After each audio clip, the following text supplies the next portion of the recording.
Hi guys! Another day and another video po tayo sa aming YouTube channel. And sa video po natin, pag-uusapan po natin yung step by step kung paano po kami nakapag-acquire ng bahay dito sa Canada as permanent resident. Etong sasabihin po namin ay based lang po sa experience namin.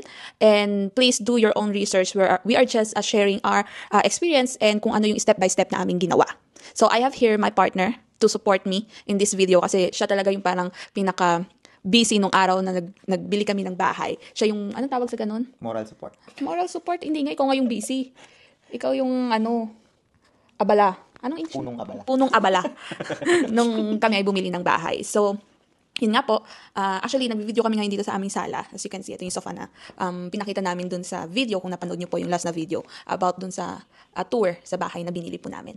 So, yun po, umpisahan po namin sa, ano po ba yung pinaka-first step na ginawa namin nung nag-iisip na kami or nagkaka-idea na kami kung gusto naming bumili ng bahay. So, number one dyan is yung tinatawag natin na pre-approval para sa mortgage, or yun nga yung kumuha po kayo, get your mortgage pre-approval. Yeah, para alam niyo kung ano yung magiging limit sa ating budget. For example, sa amin, ang naging maximum namin is 400 to 500. So, hanggang dun lang yung limit sa budget namin that time. So, yun lang din po yung, syempre, yung basehan namin. Kung ano lang yung mga bahay na bibilhin namin. It means hanggang dun lang yung hahanapin namin na bahay. For example, yun nga po, na-approve sa amin is 400 to 500,000 Canadian dollar. So, ang bibilhin lang namin na bahay ay dapat hindi lalagpas sa 500,000.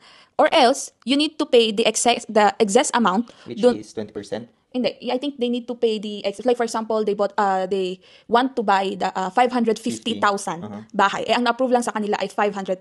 So they need to pay the 50,000 as a down payment. Then yung 500,000 yun na yung magfo-fall sa mortgage nila. So ang requirements naman dito, sinabit namin last time is 3 months. Yeah. 3 months na payslip, and sa akin, certificate of employment. Kinuha naman both pala sa amin, certificate of employment and payslip or pay stub. And government ID. Government IDs. Yes, government IDs. Like PR card, passport, or driver's license. So, yun yung mga requirements na hinihingi sa inyo pag pre-approval kayo ng mortgage. And tip namin, sa pagkuha ng pre-approval sa mortgage, pwede po kayong pumunta sa iba't ibang banks, third party ba tawag? Mga brokers. Yeah. Oo, para makita po kung kasi iba-iba. Para may idea rin kayo kung magkano ang magiging mortgage rates. Yes, at saka iba-iba siya. Yes, at saka at the same time, iba-iba din ang ibibigay sa'yo. Like for example, sa bank, ibibigay sa'yo, ang pre-approval lang sa'yo is 400,000, pero sa broker, kaya up to 500,000. Yeah. So, wala pong problem kung mag-shop po kayo ng mga banks or brokers kung saan kayo magpapakuha or kukuha ng mortgage pre-approval. Yeah, the more you shop, mas maganda kasi marami kayong options. Yes. And next po is to talk to a realtor agent. Don't be confused po. There's a difference of a listing agent and a selling agent. Same silang realtor. Okay? Pero yung listing agent is yun po yung realtor nung nagbebenta nung bahay. Seller ng bahay. Yung seller agent naman po, yun po yung kasama or nagsusupport, sumasama sa mga viewings doon sa bibili nung bahay. Okay? Yeah, for buyers. For buyers na, like for us. Yung kasama namin na realtor that time is a seller agent. Okay? So, maghanap na po kayo kung may mahanap po kayong mga kakilala or mga na-refer sa inyo na mga seller agents na realtor kasi sila po yung mga tutulong po sa inyo na maghanap ng mga listings na bahay, yung mga preferred nyo sa isang bahay. Actually, lahat hanggang, hindi kayo iiwan hanggang sa closing day po ninyo. So, ano ba yung mga dapat nyong i-present or pag-usapan doon sa selling agent na realtor na kausap nyo? Doon po sasabihin yung mga preference nyo. Yeah. Actually, sila, magtatanong din sila kung, lalo na for us na first-time home buyers, we don't really know what we are expecting, what are we looking for, what should we check, what should we look for. So, sila mismo yung mag-guide sa inyo kung ano ba dapat ang mga preference nyo. Like, for example, how many rooms are you looking for? Malapit ba to sa bus stop? Malapit ba to sa mga facilities na mga preferred nyo? So, on your first meeting, yan yung mga pag-uusapan nyo kasama ang selling agent na realtor. And huwag kayong matakot na mag-hire or sumama sa isang selling agent or sa selling agent realtor. Hindi nyo po sila babayaran. Yeah. Okay? Ang commission nila is sa seller. Ang commission po nila ay makukuha po nila doon sa bahay na bibilhin ninyo. So, lahat ng efforts, lahat ng pagod, lahat ng ideas na binigay nila sa inyo, wala pong bayad yan. Ang magbabayad po dyan ay doon sa bahay na bibilhin po ninyo. So, wag rin po kayong mahiya dahil, hindi pala kami magbabayad sa'yo tapos ang demanding namin sa Dami iyo. naming request. Yes, which actually, is part yun ng job nila. yeah, part yun ng job nila. Wag naman po yung sobrang nakaka-disrespect na kayo, pero yun ang nagustuhan namin dun sa realtor namin, selling agent na na-meet namin from the first meeting up to the closing.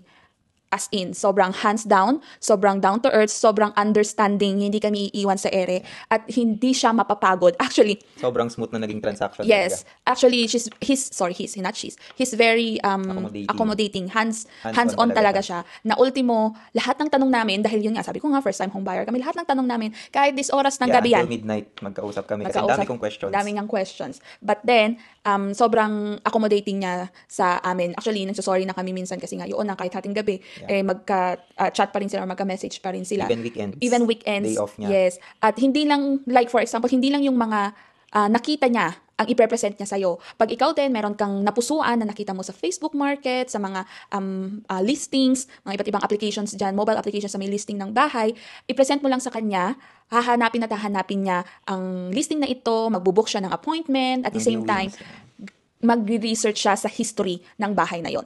So yun po yung mga hanapin nyo sa isang selling agent realtor.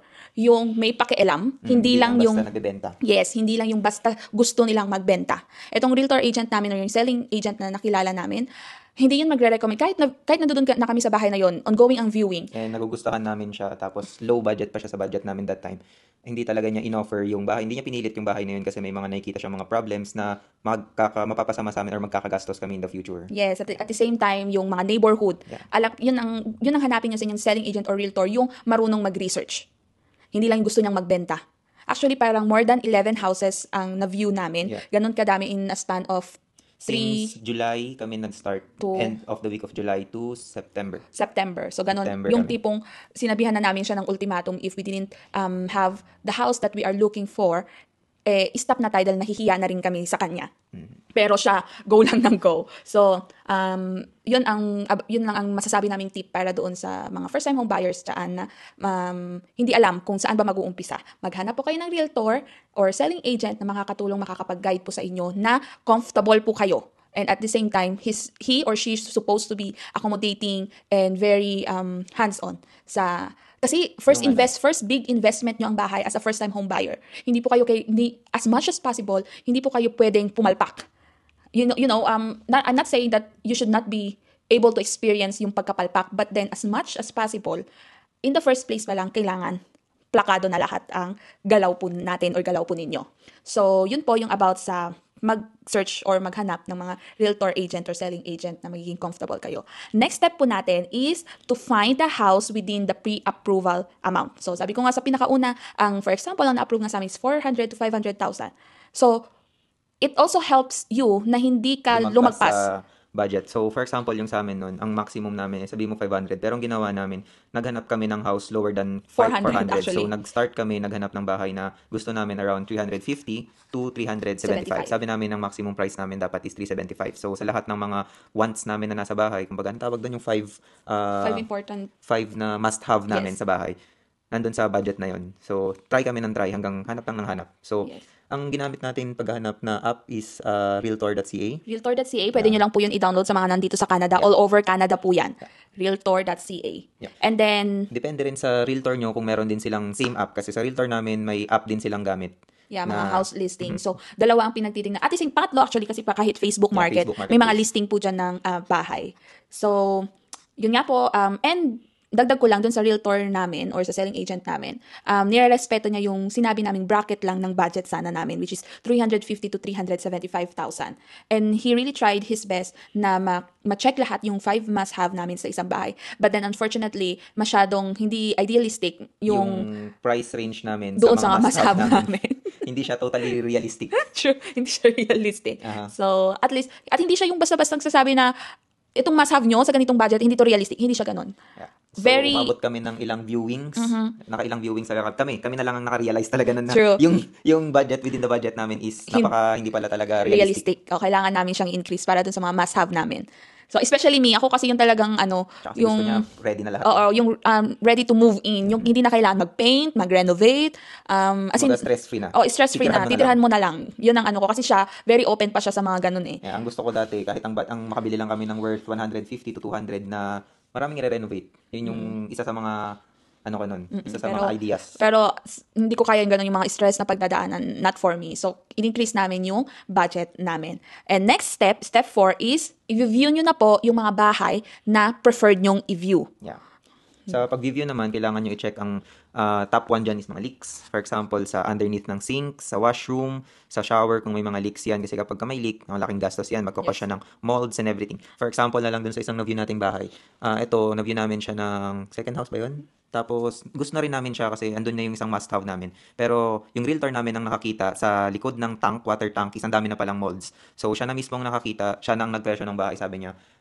Masyadong mahal to kapag hanggang gantong price natin siya makuha. Kasi yung bahay na yun, nag-start na siya ng bidding. Kasi napaka-hot spot ng bahay na yun, ng location, to apartment. Pero nung nakita namin yung mga molds, dun na medyo bumaba. So, hindi finor sa amin yun nung realtor namin kapag may nakitang mga problem na magkakos ng malaking gastos sa future. Yes, kumbaga, ang sinasabi niya is hindi worth it. Hindi worth it yung ganong price na ipaglalaban mo dun sa bahay na yun kasi may mga dapat ka pang ayusin in the future na mas magpapamahal.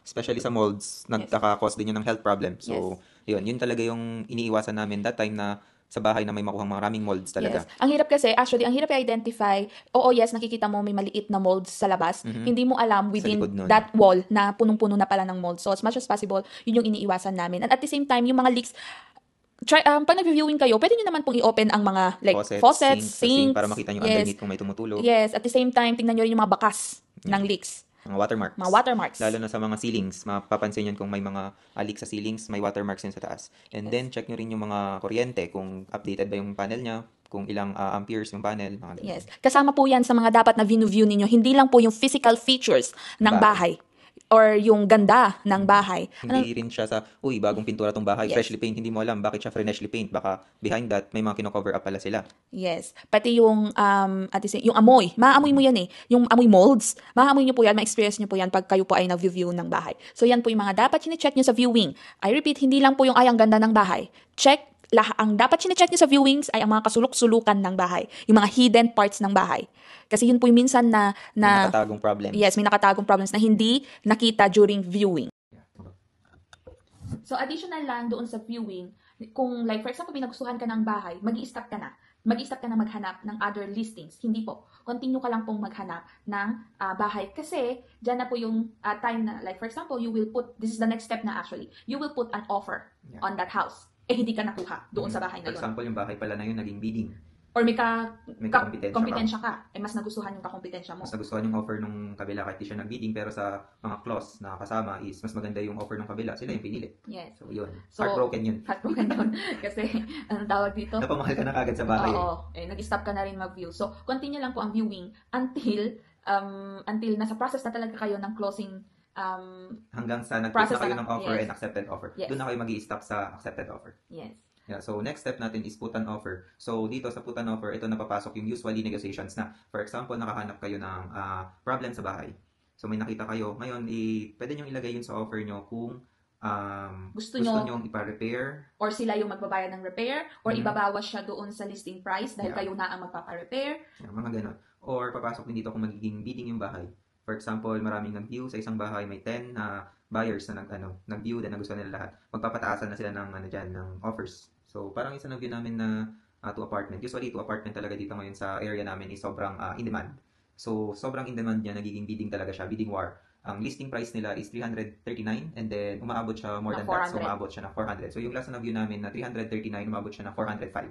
Yes. Yeah, 405. And yun pa yung may mga problems like molds and everything. Leaks. Yes. May mga kailangan pa i-repair. So, umabot pa rin siya ng ganun, 405. Yes. Pero, like for example din, itong bahay namin, na hindi kami nag-under ng bidding, may nakakompetensya ba tayo dito? Wala rin kami nakakompetensya dito. But then, din kasi, during viewing, may mga wala kaming kakompetensya dito sa bahay. Yun din kasi ang maganda doon pag meron kang comfortable rin na realtor or selling agent. Kasi talaga nagre-research siya. Bakit ito kaya binibenta? Ano tong neighborhood dito? So, ano yung history ng bahay na ito? Ganon. So, etong bahay na to... nahanap siya ng realtor namin na nakalist na siya more than a week for 425. And then, bumaba siya as 415. Yeah, nakaano yun ng realtor namin. Siya yung nag-search nun. Yeah, so nag-put up kami ng offer. Yes, then nag-put up kami ng offer. Then nag-negotiate kami. Nag-meet kami halfway kami. Yeah. So, hanggang na accept na nung seller yung offer namin. And that will be the next step now, which is yung step 6, yung accepted offer. Yeah, dito na kayo mag-stop maghanap ng bahay kasi may na-accept na kayong offer. So, doon pala sa put an offer doon sa step 5 namin, hindi kayo pwede mag-put ng offer sa dalawang bahay. Isa-isa lang. Kasi what if na-accept yung dalawang bahay? Yes, mahirap kasi. Na-accept yung dalawang offer nyo sa dalawang bahay. So, hindi pwede yun. Isa-isa lang. Yes, isa-isa lang. So, yun nga, sa accepted offer, ano na po ba yung mga gagawin dito? Ito na yung legal paperworks na at mga ka-financial problems na Ito na na yung medyo papasok. stressful. Yes, yung medyo stressful na siya, medyo ano na, totoo na to, parang ito na totoo, yun. ito na yon. So ano yung mga mangyayari dito? So, ang first doon, send kayo ng initial down payment. Usually, ito yung down payment na magsasabing, sa'yo na muna yung, sa'yo na para yung, siyang reservation parang ganun, fee. Para siyang reservation fee. Usually, 1,000 to 2,000 Canadian dollars sa down payment, which is deductible naman siya sa final na down payment. Yeah. Dito po sa Canada, ang minimum down payment po dito ay 5%. Yeah, 5%. Yes, 5%. Sa mga first-time home buyers. Pero pag second na... Pag second na ata, tapos hindi mo naman siya titiran, parang gagawin mo na siyang apartment, kumbaga, mangyayari is 28% at ang down payment mo. So, yun nga, initial down payment, usually, yun nga, yung sinabi na 1,000 to 2,000 Canadian dollar na ide-deduct siya sa down payment. For example, ang down payment mo sa 5% is... Sa 400,000, sabihin mo na lang ang 5,000, ang 5% niya is 20,000. And then, the down payment mo is 2,000. For example, magiging down payment mo sa closing day nyo is 18,000 na lang. Kasi nag-put ka na ng initial down payment na 2,000. Idagdag lang pala namin sa tips namin, pag nagbabudget po kayo as a family, as a couple, or as yourself na naghahanap ng bahay, always, if you're aiming for only 5% as a down payment, always prepare additional 2%. Yeah. So, dapat ang lagi nyong iniisip, 5% lang naman ang minimum ng down payment sa pagbili ng bahay sa Canada. No po. Lagi po kayo mag-plus 2%. Ang 2% na po yan ay ang inyong closing cost. Ando ng lawyers, yung inspection, surveys. Wala sa closing cost ng inspection. Wala yun. Yeah. So, yung sa inspection, papasok na rin yun pag may accepted offer na kayo.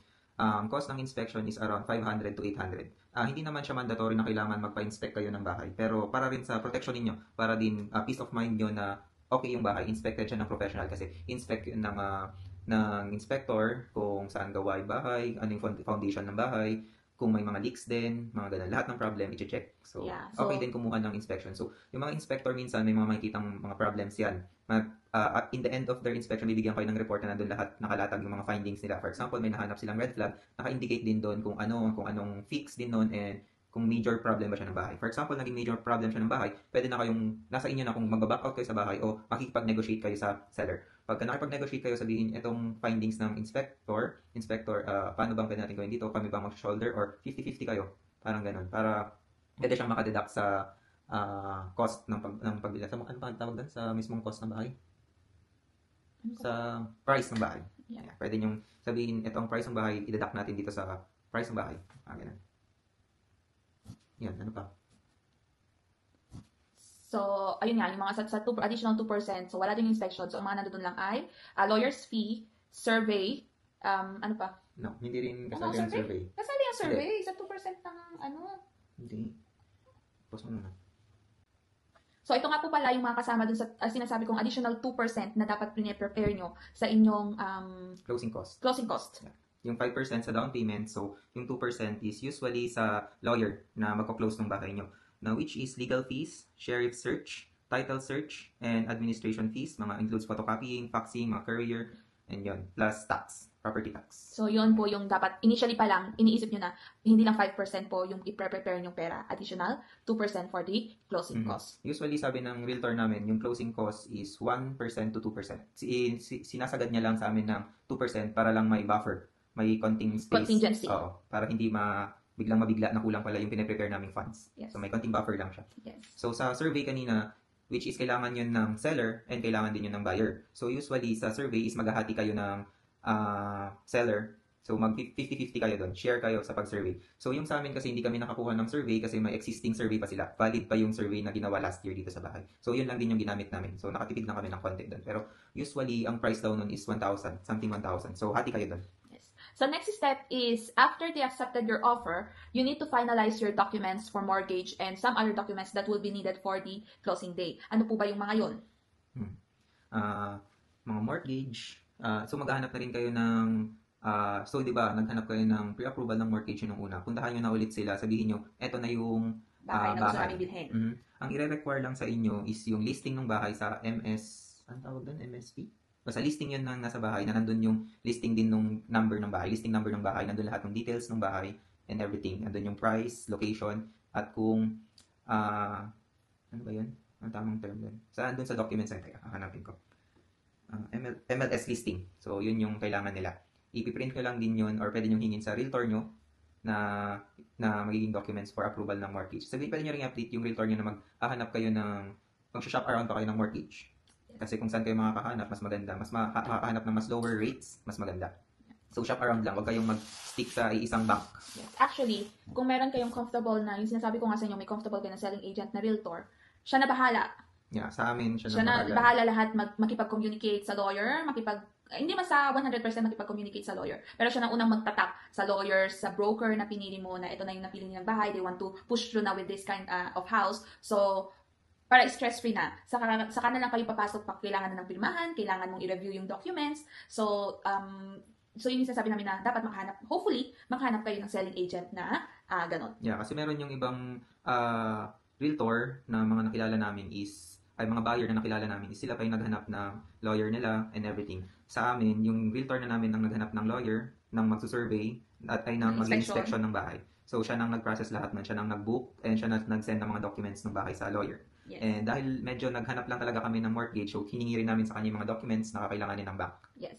So, ayun nga, pag naka-accept ka na, di ba, at first, alam ko nabanggit niya na kanila, at first, di ba, naghanap kayo ng mga broker or bank na nagbigay sa inyo ng pre-approval, yun din yung mga hahanapin nyo pag may accepted offer na kayo kasi kailangan nyo makita or ma-difference kung ano yung mga interest rates o na mga ma-offer nila sa'yo. So, doon mo ano sino bang may pinakamagandang offer, pinakamababang interest rate, pinakamababang term, mabigyan ka ng freedom ba sa mortgage mo. Yeah. So, yun yung mga dapat yung hinahanap or nilulook out sa mga brokers nyo, sa mga bank nyo para sa inyo mortgage. So, yeah, meron din yung ibang nag-offer sa mga banks ng mga rebates.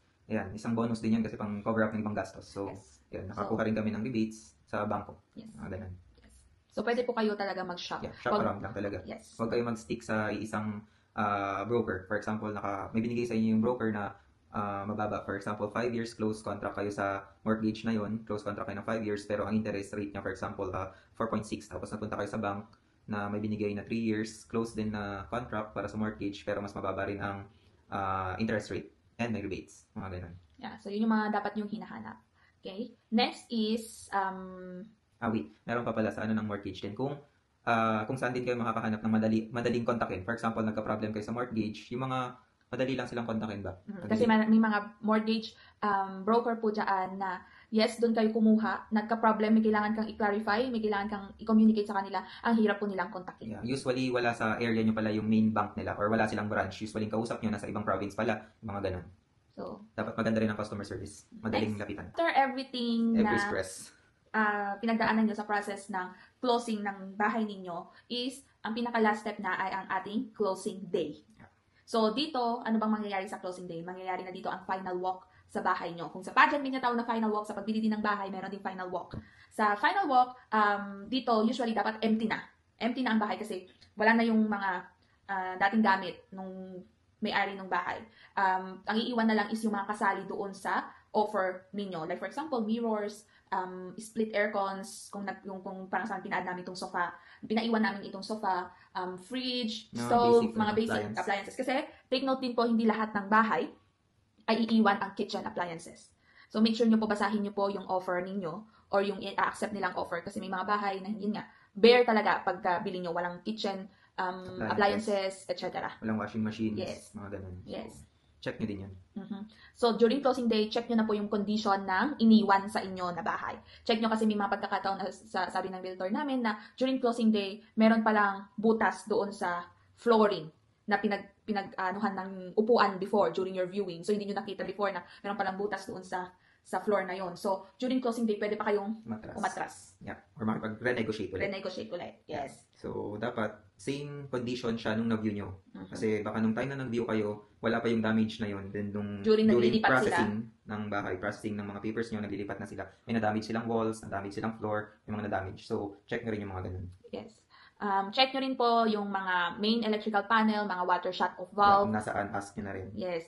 And at the same time, i-ready nyo na po dito yung check ninyo na ida-down payment nyo and the closing costs. So, i-ask nyo po yung lawyer kung kanino i-address yung cheque. So, ano siya, parang, Bank draft. bank draft ata ang tawag doon, or managerial check. Check, yeah. Basta pupunta lang kayo sa bangko ninyo kung nasaan yung savings ninyo. And then, kunin nyo nga, sabi namin sa lawyer, kung anong pangalan sa i-address. At the same time, yung exact amount na ipapalagay nyo doon. Usually, same day, mani-receive na yun, or mako-confirm na yun ng lawyer. So, you're good to go na pagka na-confirm na yun ng lawyer. Yeah. Tapos, pagka good to go na kayo, bibigay na rin yung mga susi ng bahay. So, yun na yung most awaited time. Kaya, i-hand over na sa inyo yung main keys ng bahay. And sa inyo na ang bahay na pinaghirapan nyo hanapin. Hanapin at i-process. So, additional lang, pag nakuha nyo po ang main keys ninyo, make sure na baguhin nyo po lahat ng locks ng bahay. Yeah, Because, main doors. Garage doors, backyard doors. Kasi pwede pa rin sila makapasok dyan dahil hindi mo alam kung sino yung mga tumira dito before na merong duplicates ng keys. Kasi pwedeng binigyan ng may-ari nito yung mga ibang taong kakilala niya para makapasok lang. Tapos di nila alam, mabenta na yung bahay. Yes. Magulat ka na lang may ibang tao sa bahay mo. So, as much as possible, yun yung una yung mga gagawin once you acquire your keys or the main keys ng inyong bahay.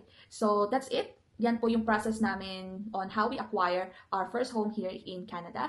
And hopefully, may natutunan or may na-pick up po kayong mga tips sa mga sinabi namin. And ideas. If you have more questions to ask, just comment down below and we will try to reach you out. Or you can message me on my social medias na directly linked in my description dito sa aking YouTube video na to, sa aking YouTube channel. So, yun lamang guys, and hope to see you again on our next video dito sa aming vlog. Bye!